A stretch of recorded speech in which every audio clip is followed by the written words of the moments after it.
Sekuziva kwenyu kuti mukadoma ndokumba, ndini uyo ndakananga mukadoma, ndakabva ndasvikira paLunar Lodge iri mukadoma, ndikabva ndatirega nditsvage kapekurara kuitira kuti kana ndikambotendera ndichiona mamburiro angu ndozoti time ndodzoka ndorara hangu paLunar Lodge. Saka zvakabva zvaita zvakanaka kuti ndakabva ndapawana ndikabva ndapatwa zvakanaka zvekuti ndakabva ndatirega ndimboudzawo vamwe kuti paLunar Lodge zvinombofambiswa sei. Aiwa, uyai muzvionere, uyai muzvinzwire.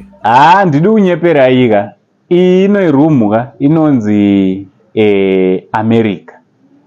America chaicho unotoifila kutoti ndasvika nditi unokwanisa kuti tine vamwe vanhu vemaselfie vaiva vanoenda paairport obva vanodaiwo obva vaenda pakandeparture obva vanoti kaselfie nezibhegi anenge achitoendawo.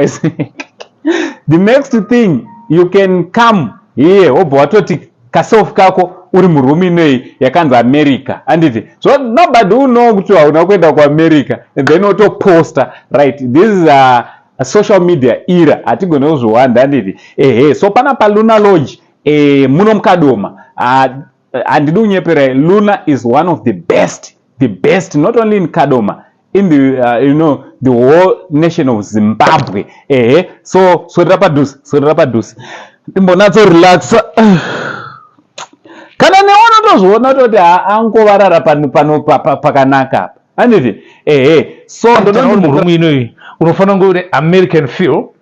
If you look at the furniture in this room, this is called Mandela bedroom suites.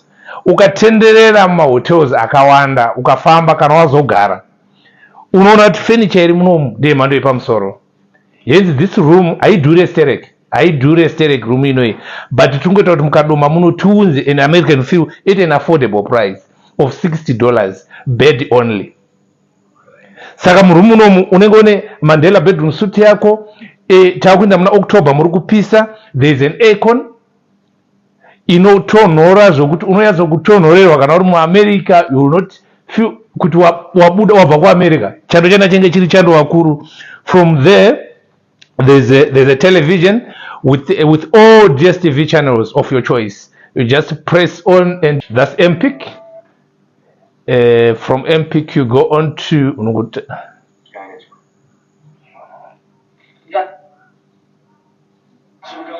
that's Super Sport. That's Super Sport. Yes. So you can choose any channel of your choice. From there there's a fridge. Saka tiri kuti isusu nguva ino yekupisa yatapinda mu September October, don't want to come to Lunar Lodge. Ma fridge tinawo ma rooms whereby you can put your drinks there wonakirwa. From there we've got this type of wardrobe.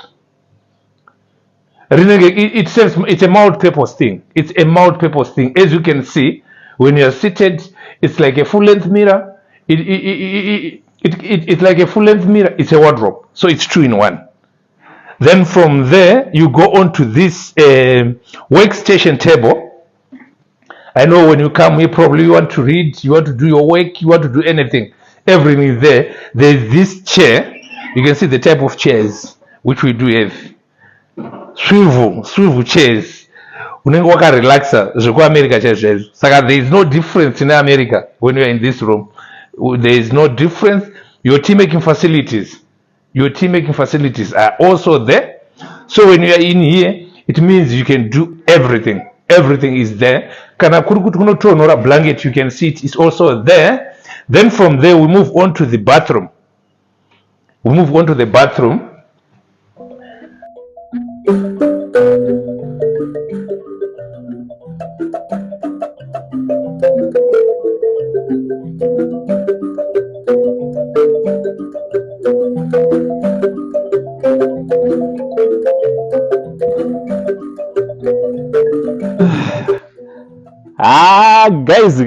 Guys kana mazogara ndoda ndikudze kana wazogara pane dzimwe hope dzaunoona apa uitenderwe kuitwa madzikirira, hauite madzikirira uri apa.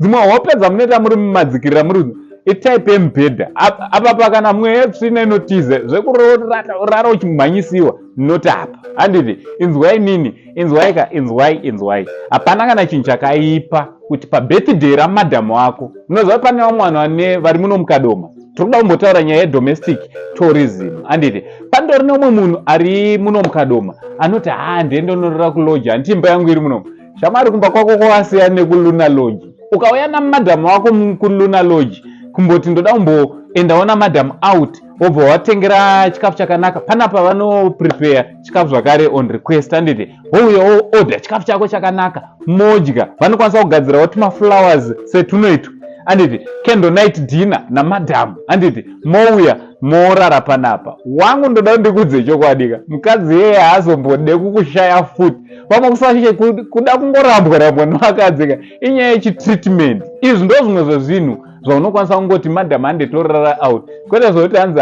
mari yerenti yese inosara aiwa zvakasiyana handiti zvakasiyana ore umwe munhu anogara achiti wai muchifamba nemotikari mufanira kungopinda mumabhazi aiwa kana wafamba nemotikari unoziva kunakidza kwemotikari dhani kupinda mubhazi handisi kusora bhazi ndokuti wofambawo nebhazi but zvangofanana ukambouya ukamborarawo kuno kuamerica handiti unotozviona kusiyana nekurara kumba kwako handiti plus kunoku hakuna noise madhamu vane zvimwe zvane vachida kuita zvisingaitike padheni but panapa vanobvumidzwa kuita yese handiti madhamu vane zvimwe zvavanogona kutoita but vanosungikana nekuti vana vanenge vari umu vana baba munini vanenge vari umu vanobva vasungikana but vakauya kunoku madhamu unomushayiwa ndiye mukadzi wangu handiti so guys number ndo dziri pascreen all you need to do chingowafonera panhamba dzirapo kana kunofollow on their Facebook page and then number zvobva zvatofamba zvakanaka unongokuonawo paluna lodge womboonawo zvinhu zvikuitika so inonzi America. Stay tuned ndoda nokuratidza imwe zvakare munongozofunga kuti yeAmerica chete aiwa nemuno muAfrica tinadzo nyika dziri kumiririrwa neluna lodge handei munozvionera.